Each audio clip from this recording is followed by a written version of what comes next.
নির্দ্বিধায় তার ভোট স্বাচ্ছন্দ্যে ভোট কেন্দ্রে গিয়ে স্বাধীনভাবে প্রয়োগ করেছে।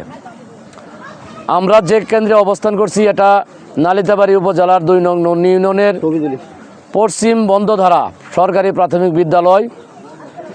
এইখানে মোট ভোটার সংখ্যা হলো ৩৩০৭। আমরা যতটুকু জানতে পেরেছি প্রায় 60% ভোটার ইতিমধ্যেই ভোট প্রদান করেছেন এবং ভোটের সময় শেষ হয়েছে। আমরা যতটুকু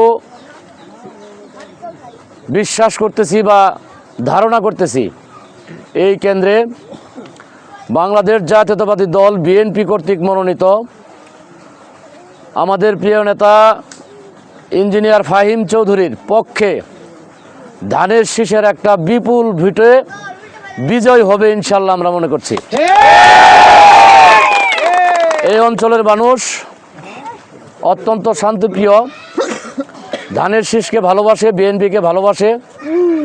বিপুল ভোটে এই কেন্দ্রে ধানের শীষের বিজয় ইনশাআল্লাহ সুনিশ্চিত। কিছুক্ষণ পরেই চূড়ান্ত ফলাফল আমরা পাবো। সেই চূড়ান্ত ফলাফলে ইনশাআল্লাহ আমাদের এই অঞ্চলের ধানের শীষ কর্মী সমর্থক হাসি মুখে তাদের বিজয় নিয়ে কেন্দ্র থেকে ইনশাআল্লাহ বিদায় নেবে, এটা আমাদের বিশ্বাস।